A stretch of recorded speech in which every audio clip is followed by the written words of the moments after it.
4 साल बाद भारत दौरे पर रूसी राष्ट्रपति पुतिन। पीएम मोदी ने खुद दिल्ली एयरपोर्ट पर पुतिन को गले लगाकर रिसीव किया। एयरपोर्ट से पीएम मोदी और पुतिन एक ही गाड़ी में बैठकर 7 कल्याण लोकमार्ग के लिए गए। अपने दोस्त के लिए पीएम ने रखा था प्राइवेट डिनर। पीएम मोदी के एक्स पर पोस्ट, राष्ट्रपति पुतिन का भारत में स्वागत करके बहुत खुशी हो रही।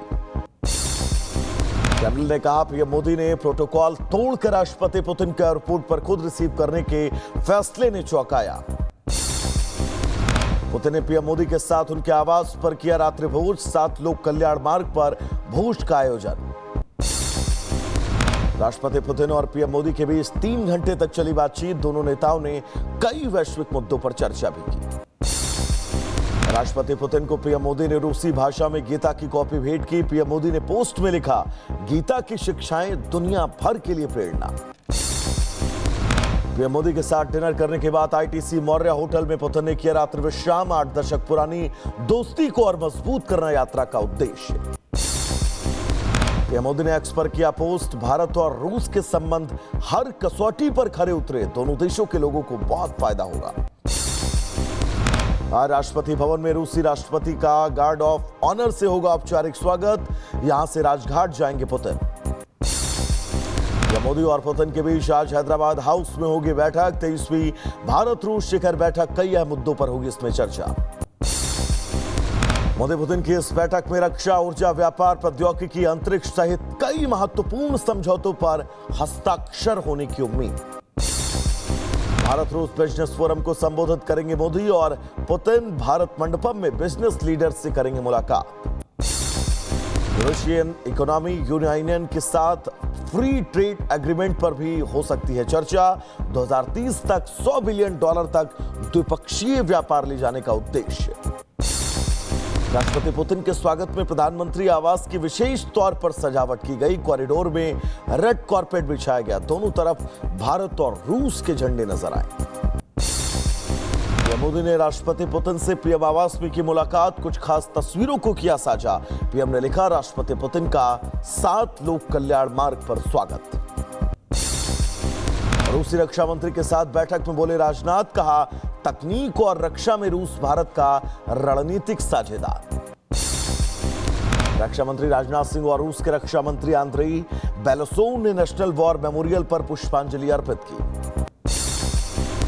केंद्रीय मंत्री जेपी नड्डा ने रूस के स्वास्थ्य मंत्री मिखाइल मुराशको से की मुलाकात। नड्डा ने पोस्ट कर दी जानकारी। आज से 3 दिवसीय गुजरात दौरे पर गृहमंत्री अमित शाह 25 कार्यक्रम में होंगे शामिल। नॉर्दर्न आर्मी के लेफ्टिनेंट जनरल प्रतीक शर्मा ने जम्मू कश्मीर के पुंछ में आतंकरोधी ग्रिड की समीक्षा की। इंडिगो एयरलाइंस पर छाए संकट के बादल। 4 प्रमुख शहरों पर एक दिन में 200 उड़ानें रद्द। फरवरी 2026 तक परिचालन सामान्य होने की उम्मीद। इंडिगो एयरलाइंस के सीईओ पीटर एल्सबर्ग की पोस्ट, सभी कस्टमर, इंडस्ट्री, स्टेक होल्डर्स से माफी मांगी। हालात पर जल्द काबू पाने की बात कही। भारत ने विशाखापट्टनम तट के पास मिसाइल परीक्षण के लिए खतरे का क्षेत्र बढ़ाया। 1190 किलोमीटर दायरा बढ़ाने के साथ नया नोटम जारी। राहुल गांधी के बयान पर बीजेपी नेता संबित पात्रा का पलटवार। कहा, राहुल गांधी राजनीति को गंभीरता से नहीं लेते हैं। केंद्रीय मंत्री आठवले की राहुल गांधी को नसीहत। कहा, पुतिन के दौरे को लेकर ऐसे बयान न दे जो भारत की छवि खराब करे। टीएमसी से निलंबित विधायक हुमायूं कबीर का बयान। कहा, मुर्शिदाबाद में रखेंगे बाबरी मस्जिद की नींव। टीएमसी से निलंबित होने के बाद हुमायूं कबीर का सीएम ममता पर हमला। कहा, उन्हें पूर्व सीएम बना दिया जाएगा। राणा सांगा पर विवादित टिप्पणी करने वाले सपा नेता रामजीलाल सुमन के खिलाफ सुनवाई। आज एमपीएमएलए कोर्ट में होगी सुनवाई।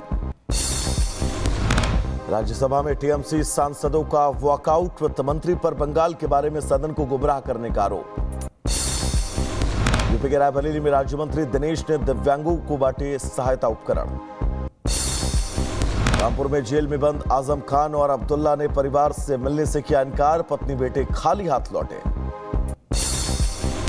मुंबई में स्कूल में बुर्का बैन पर मंत्री नीतीश राणे का बयान। कई मुस्लिम देशों में हिजाब बैन। शिक्षा के बीच में धर्म को न लेकर आए। अहमदाबाद में ड्रग्स मुक्त गुजरात अभियान के तहत निकाली गई बाइक रैली। एनएसयूआई ने रैली निकाली। बहराइच में सपा ने चलाया एसआईआर जागरूकता वाहन, लोगों से शीघ्र फॉर्म भरने की अपील की गई। जम्मू कश्मीर पुलिस ने नॉर्को आतंकवादी मॉड्यूल का भांडाफोड़ किया, 6 तस्करों को गिरफ्तार किया गया। जैश के भगोड़े कमांडर आशिक निंगूर को जम्मू कोर्ट में पेश होने का आदेश, 26 दिसंबर तक कोर्ट में होना है पेश। गुजरात के अहमदाबाद से एटीएस ने 2 जासूसों को किया गिरफ्तार, सेना की जानकारी पाकिस्तान को कर रहे थे साझा। वक्फ की 50% संपत्तियां उम्मीद पोर्टल पर नहीं हो सकी अपलोड, संपत्तियों की डिटेल जमा करने का आज आखिरी दिन। सीएम योगी के निर्देश के बाद लखनऊ में रोहिंग्या और बांग्लादेशी घुसपैठियों पर एक्शन, काटा गया बिजली और पानी का कनेक्शन। यूपी के आगरा में घुसपैठियों के खिलाफ कार्रवाई, झुग्गी झोपड़ियों में रह रहे लोगों के दस्तावेजों की जांच हुई। यूपी के शामली में गैंगस्टर के खिलाफ एक्शन, 6 करोड़ की अवैध संपत्ति कुर्क। यूपी के बलिया में अवैध शराब की फैक्ट्री पर पुलिस का छापा, 40,000 लीटर लहन नष्ट किया गया। चंदौली में शादी समारोह में बीडीसी मेंबर ने की हर्ष फायरिंग, वीडियो आया सामने, जांच जारी। सीतापुर में कोडीन युक्त सिरप मामले में एफआईआर, फर्म संचालक के खिलाफ एक्शन। रायबरेली में कोडीन कफ सिरप को लेकर कार्रवाई, 3 आरोपियों के खिलाफ एफआईआर। आजमगढ़ में कोडीन कफ सिरप मामले में बड़ी कार्रवाई, मेडिकल स्टोर संचालक के खिलाफ एफआईआर। बदायूं में जिला औषधि अधिकारी ने मेडिकल स्टोर पर मारा छापा, 1,40,000 रुपए से ज्यादा की दवाइयां जब्त। उत्तराखंड के हरिद्वार में सरकारी जमीन पर बनी अवैध बाजार ढही, नोटिस के बाद कब्जादारी ने खुद तोड़ा निर्माण। मुरादाबाद में श्रम विभाग की घूसखोरी से परेशान युवक का हाई वोल्टेज ड्रामा, विभाग की 3री मंजिल पर चढ़कर कूदने की धमकी दी। लखनऊ में एयरपोर्ट पर यात्रियों का हंगामा, इंडिगो के खिलाफ यात्रियों ने जमकर नारेबाजी की। हरिद्वार में शंकराचार्य स्वामी अविमुक्तेश्वरानंद का बयान, विक्रम संवत के अनुसार कुंभ का आयोजन होता है, सभी उठाए मेले का लाभ। बुलंदशहर में बुजुर्ग महिला की गला दबाकर हत्या, हत्यारों की तलाश जारी। अलीगढ़ में घर से बेदखल करने पर नाराज बेटा पिता की पीट कर हत्या कर दी। मुजफ्फरनगर में पुलिस और बदमाशों के बीच मुठभेड़, 15,000 का नामी बदमाश घायल। बिहार के अररिया में शिक्षिका की गोली मारकर हत्या, यूपी के रायबरेली की रहने वाली थी शिक्षिका। गाजियाबाद में सर्राफा व्यापारी की हत्या, सीसीटीवी फुटेज आया सामने। नोएडा में एक सौतेले पिता ने 2 बच्चों को हत्या के इरादे से उन्हें गहरे नाले में फेंका, राहगीरों ने बचाया, आरोपी गिरफ्तार। शाहजहांपुर में बदमाशों ने बाइक सवार शख्स को गोली मारी, गंभीर हालत में युवक अस्पताल में भर्ती। यूपी के बदायूं में 6 गौ तस्करों को पुलिस ने किया गिरफ्तार, 64 गौवंश बरामद। मेरठ में फल कारोबारी के घर 2 करोड़ के जेवरात और नकदी चोरी की गई। एटा में पुलिस ने चोरी के आरोप में महिला सहित 4 लोगों को किया गिरफ्तार, लाखों के जेवरात बरामद। एटा में पैमाइश करने के राष्ट्र की टीम के साथ मारपीट, एसडीएम ने सख्त कार्रवाई के निर्देश दिए। एटा में 2 बाइकों में भिड़ंत, हादसे में 4 लोग गंभीर रूप से घायल। हरियाणा के गुरुग्राम में हिट एंड रन का मामला आया सामने, सैर पर निकले साइकिल सवार को व्यापारी ने कुचला। मध्य प्रदेश के छतरपुर में यात्रियों से भरी बस पलटी, गंभीर रूप से घायल यात्री अस्पताल में भर्ती। यूपी के गाजियाबाद में पटाखा बनाते समय बड़ा धमाका, 1 शख्स घायल। नोएडा में चलती कार में लगी आग, कार सवार लोगों ने कूदकर बचाई जान। असीम मुनीर ऑफिशियली बना पाकिस्तान का सीडीएफ, 5 साल तक इस पद पर बना रहेगा मुनीर।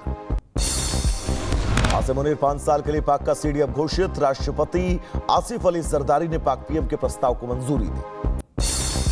इमरान खान को लेकर पाकिस्तान की सरकार का आदेश, अदियाला जेल में कोई भी इमरान से नहीं मिलेगा। पाकिस्तान में अदियाला जेल में इमरान खान से मिलने पहुंचे पीटीआई नेता सुहेल अफरीदी।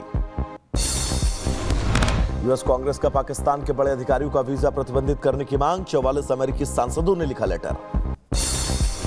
ट्रंप ने अफगान शरणार्थी की फायरिंग में मारे गए नेशनल गार्ड की हत्या के सम्मान में झंडा झुकाने का आदेश दिया। चीन के राष्ट्रपति शी जिनपिंग का बयान, कहा चीन फ्रांस के बीच द्विपक्षीय व्यापार 68.75 अरब अमेरिकी डॉलर तक पहुंचा। चीन ने शुरू की दुनिया की सबसे लंबी डायरेक्ट फ्लाइट 29 घंटे में तय करेगी 19,300 किलोमीटर की दूरी। इजरायली खुफिया एजेंसी मोसाद को मिला नया चीफ, पीएम बेंजामिन नेतन्याहू ने एक्स पर पोस्ट कर जानकारी दी। इंडोनेशिया के सुमात्रा आइलैंड पर किसान और बुनकर परेशान, बाढ़ और लैंडस्लाइड ने जनजीवन तहस नहस कर दिया है।